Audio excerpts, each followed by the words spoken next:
پہلے تو مبارک دیتا ہوں، آپ نے 10 نئی ایکسپریس ٹرین شروع کی ہیں، میں اس کی مبارک دیتا ہوں. اور جو مجھے زیادہ خوشی ہوئی کہ آپ نے بتایا کہ 4 مہینے میں، پچھلے 4 مہینے میں اور اس 3 مہینے میں آپ نے 1.5 ارب روپے کا فائدہ کروایا، اضافہ کروایا پچھلی حکومت کے مقابلے میں. شیخ صاحب دیکھیں، آپ نے کہا کہ آپ اس کہات کو مانتے ہیں کہ انسان ہارتا تب ہے جب ہار مان جاتا ہے. اصل میں جی یہ شیخ صاحب آپ جو کام کر رہے ہیں یہ پاکستان کے لیے اس لیے ضروری ہے کیونکہ جو ٹرین ہمارا غریب اور کمزور طبقہ استعمال کرتا ہے، اس کا سفر جتنا ہم بہتر اور آسان کریں گے، ہم وہ کریں گے جو کہ چائنا نے کیا. چائنا کی ترقی کے پیچھے جو راز تھا وہ اپنے کمزور اور غریب طبقے کو اوپر لے آئے. ان کی ساری پالیسیز یہ تھی جو غریب کو فائدہ پہنچاتی تھی. ان کی جو ایگریکلچرل پالیسیز تھیں، ان کی جب گروتھ ریٹ بھی بڑھتی تھی تو اس کا جو فائدہ تھا وہ نچلے طبقے کو اوپر اٹھانے پہ کرتے تھے. اور جو میں بار بار بتاتا ہوں ایک چیز کہ دنیا کی تاریخ میں یہ کبھی نہیں ہوا کہ 30 سالوں میں 70 کروڑ لوگوں کو انہوں نے غربت سے نکالا. اور وہ ایسے نہیں نکلے. ایک سوچ سمجھ کے گورنمنٹ نے فیصلہ کیا کہ ہم نے اپنے نچلے طبقے کو اوپر لے کے آنا ہے، اور یہ ایک معجزہ ہے جو انہوں نے کیا. اور اگر وہ دنیا کا اکنامک جائنٹ بن چکا ہے وہ اس لیے کہ ان کے پاس مارکیٹ، وہ لوگ جب تک غربت کے نیچے تھے تو اکانومی کو فائدہ نہیں تھا ان کا. جب وہ اوپر آئے تو وہ ایک مارکیٹ بن گئے، اور دنیا سے بڑی ساری ملٹی نیشنلز سب چائنا گئیں کیونکہ اتنی بڑی مارکیٹ تھی. انہوں نے انویسٹ کیا، نوکریاں دیں، اسٹینڈرڈ آف لیونگ اوپر چلی گئی. اور آج چائنا جس سپیڈ پہ جا رہا ہے اس میں دیر میں وہ دنیا کی نمبر 1 پاور بننے جا رہا ہے. تو یہ جو ہم چائنا کی مثال دیتے ہیں ہمیں یہ یاد رکھنا چاہیے کہ یہ مدینے کی ریاست کا یہی ماڈل تھا. انہوں نے بھی، اللہ کے حبیب نے بھی سب سے پہلے جو پالیسیز بنائی انہوں نے نچلے طبقے کو اوپر اٹھایا. یعنی سوچ سمجھ کے انہوں نے جو وہ ایک عرب تھے اس وقت، وہ دنیا کے غریب ترین لوگ تھے. اس وقت بھی سپر پاور تھی، رومن امپائر اور پرشین امپائر، بڑے بڑے امپائرز تھے، پیسے تھے، دولت تھے. لیکن ایک غریب ریاست نے فیصلہ کیا کہ انہوں نے فلاحی ریاست بنانی ہے. تو میں یہ بار بار یہ لوگوں کو کہتا ہوں کہ وسائل کی کمی سے غریب نہیں ہوتی قومیں، احساس کی کمی سے غریب ہوتی ہیں. انہوں نے احساس تھا کہ یہ ہم نے طبقے کو اٹھانا ہے، جس کی وجہ سے وہ قوم اٹھی اور دنیا کی امامت کی انہوں نے. تو ہم نے بھی ساری پالیسیز بنانی ہے جس سے عام آدمی کو فائدہ اور جو عام آدمی اوپر آئے. تو یہ جو ریلوے کا جو سفر ہے یہ ہوتا ہی عام آدمی کا سفر ہے.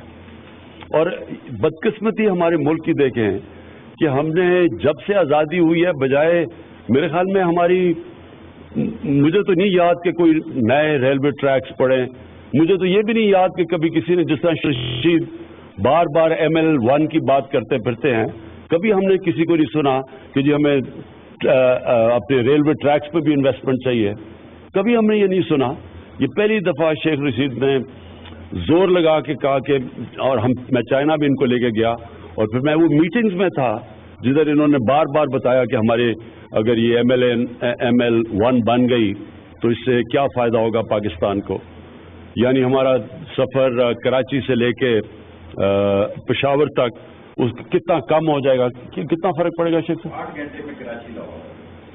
8 گھنٹے میں کراچی لاہور، 8 گھنٹے میں. اور اگر یہ چائنا میں، آج چائنا میں یہی سفر 4 گھنٹے میں، یعنی کراچی سے لاہور پہنچنا چائنیز کی جو اب ٹرین چل رہی ہے وہ 4 گھنٹے میں پہنچا دیتی ہے. اور وہ جو اگلی ٹرین بنا رہے ہیں وہ شاید 2 گھنٹے میں پہنچا دیں، کیونکہ وہ سپیڈ کی لائٹ سے بھی زیادہ تیز اگلی ٹرینز ڈیولپ ہو رہی ہیں. تو ہم نے اس کی طرف سوچا ہی نہیں، بلکہ کئی جگہ تو ٹرین کی پٹریاں تھیں وہی ختم کر دی ہم نے.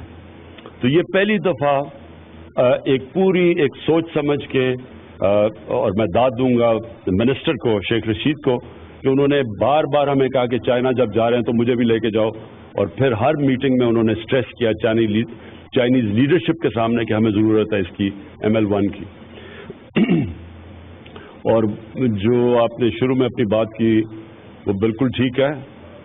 ہمارے جو لوگوں کو پتہ چلا ہے کہ کیونکہ ہم نے تو بتایا نہیں لوگوں کو جو چائنا سے جس طرح کی ہماری اگریمنٹس ہوئی ہیں کانفیڈینشیل تھی، انہوں نے خود ہمیں کہا کہ اس کی آپ نے پبلسائز نہیں کرنا، تو ہم اس لیے پبلسائز نہیں کر رہے، لیکن ہمارے ان دشمنوں کو پتہ ہے کہ وہ کتنی زبردست اگریمنٹس ہوئی ہیں، اور اس کی وجہ سے پوری کوشش کی جا رہی ہے کہ سیبوٹاج کیا جائے جو چائنا اور پاکستان کی جو ہماری تعلقات ہیں، جو ٹریڈ اگریمنٹس ہیں، سی پیک ہے، یہ پوری کوشش ہوئی ہے جو آج صبح حملہ ہوا ہے یہ سوچ سمجھ کے ہمارے دشمنوں نے کیا ہے اس کو سیبوٹاج کرنے کے لیے۔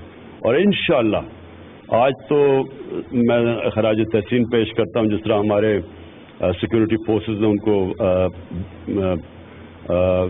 کامیاب نہیں ہونے دیا اندر جانے کے لیے، اور ان کو پہلے ہی سے ہی ٹیک آن کر کے ان کو ختم کیا۔ انشاءاللہ ابھی سے ہم پلان بنا رہے ہیں کہ آگے بھی جو بھی کوششیں کریں گے ہم تیار ہوں گے ان کے لیے، اور انہی دہشت گردوں کو ہم ڈیفیٹ کریں گے جو ہمیں پتہ ہے کسی ایجنڈا کے اوپر آئے ہوئے ہیں۔ جو میں ٹرین پہ دوسری بات کرنا چاہتا ہوں وہ یہ کہ ہماری جو گورنمنٹ کارپوریشنز ہیں یہ ہر سال تقریباً 500 ارب روپے کا نقصان کر رہی ہیں، جس میں PI ہے، جس میں جب مجھے پتا تھا 45 ارب کا ریلوے نقصان کر رہی تھی، جو اب آپ کم کر کے 37 یعنی 45 سے 37 پہ لے آئے ہیں نقصان آپ نے جو لاس تھا وہ کم کیا۔ PI کا اس وقت 400 ارب کا لاس ہے، اس کے اوپر بھی ہم نے ایک نئی مینجمنٹ لے کے آئے، کوشش کر رہے ہیں وہ بھی لاس نیچے لے کے آئے، کنٹرول کریں اس کو۔ اسی طرح سٹیل مل بند پڑی ہے، 10 سال پہلے 8 ارب روپے کا نفع تھا سٹیل مل میں، 8 ارب روپیہ پڑا ہوا تھا، اور اب کو میرے خیال میں 350 ارب روپے کے لاس پہ بند ہو چکی ہے پچھلے 3-4 سال سے۔ اور اسی طرح ہماری جو لاسز ہیں پاور سیکٹر کے اندر 1200 ارب روپے کے لاسز پاور سیکٹر میں ہیں، 150 ارب روپے کا لاس گیس کے اندر ہے جو کبھی پہلے نہیں ہوا۔ اس کی ایک بہت بڑی وجہ یہ ہے کہ ان کے اندر سیاسی مداخلت رہی ہے، لوگوں کو بھرتی کیا گیا ہے اس لیے نہیں کہ وہ ضرورت تھی ریلوے کو، اس لیے کہ سیاسی بھرتیاں کی گئی ہیں جو میرٹ کے اوپر بھی نہیں تھی اور جو ضرورت بھی نہیں تھی ان اداروں کی۔ اب ہو کیا رہا ہے، سیاسی طور پہ بھرتیاں ہوتی ہیں، میرٹ کے اوپر بھی نہیں ہوتی، وہ سارا جو نقصان ہوتا ہے وہ عوام کو اٹھانا پڑتا ہے۔ اب یہ جتنا بھی 500 ارب روپے کا جو نقصان ہے یہ کون اٹھائے گا؟ یہ عوام اٹھائے گی، یہ آخر میں عوام سے چیزیں مہنگی کر کے پیسہ اکٹھا کر کے اور پھر یہ لاس دیا جائے گا۔ اور یہ اس لیے ہوتا ہے کہ جو گورنمنٹ کارپوریشنز ہیں بجائے ان کو پروفیشنلی چلانے کے، ان کو چلایا ہی جاتا ہے اس لیے کہ جو گورنمنٹ آتی ہے وہ لوگوں کو اپنے نوازتی ہے، پھر کرپشن ہے اس کے اندر، جو انہوں نے بتایا کہ جو نئے لوکوموٹیوز خریدے گئے ہیں وہ نیب میں کیس پڑا ہوا ہے، اس میں کرپشن کی گئی ہے۔ تو کرپشن کا سارا بوجھ اور سیاسی بھرتیوں کا سارا بوجھ بیچاری عوام اٹھاتی ہے مہنگائی کے ذریعے۔ یہ ادارے نقصان کرتے ہیں، یہ نقصان پورا کرتی ہے عوام کیسے پورا کرتی ہے؟ قیمتیں مہنگے کر کے۔ تو یہ جو ہم نے چینج اب لے کے آ رہے ہیں انشاءاللہ ایک نیا سسٹم لے کے آ رہے ہیں، بالکل میرٹ کے اوپر ہم نے بھرتیاں کرنی ہیں۔ اور شیخ صاحب میں آپ کو ابھی کہہ رہا ہوں، مجھے پتہ ہے کہ پچھلے دور پہ سیاسی بھرتیاں کی گئیں، وہ لوگ صرف یہی نہیں کہ وہ ایک بوجھ بنے ہوئے ہیں، مجھے یہ بھی پتہ ہے کہ وہ کام نہیں ہونے دیتے، وہ ایک ایجنڈا کے اوپر ہیں۔ آپ پلیز ان کے اوپر ایکشن لیں، ایسے لوگوں کو نکالیں ریلوے سے، جو لوگ اس کے اندر آپ رکاوٹ بنے ہوئے ہیں، جو کہ جن کی کوئی میرٹ نہیں ہے، آپ پلیز ان کو سائڈ پہ کریں اور ریلوے کو وہ ادارہ بنائیں۔ اور اس پہ اتنا پوٹینشیل ہے، عوام کا بھی اس میں فائدہ ہے، یہ تو اربوں روپے کا ہمیں فائدہ کروا سکتی ہے۔ ریلوے سے تو ہم پروفٹ لا کے اور ریلوے لائنز بنا سکتے ہیں، اس سے ہم اتنا فائدہ کر سکتے ہیں۔ ریلوے کے جو امپلائیز ہیں ان کے لیے ہم بہترین فیسلٹیز پرووائڈ کر سکتے ہیں۔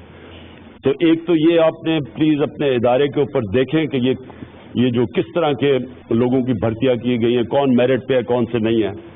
اور آخری چیز کہ ریلوے کی زمین ہے، اربوں نہیں میرے خیال میں کھربوں روپے کی زمین ہے.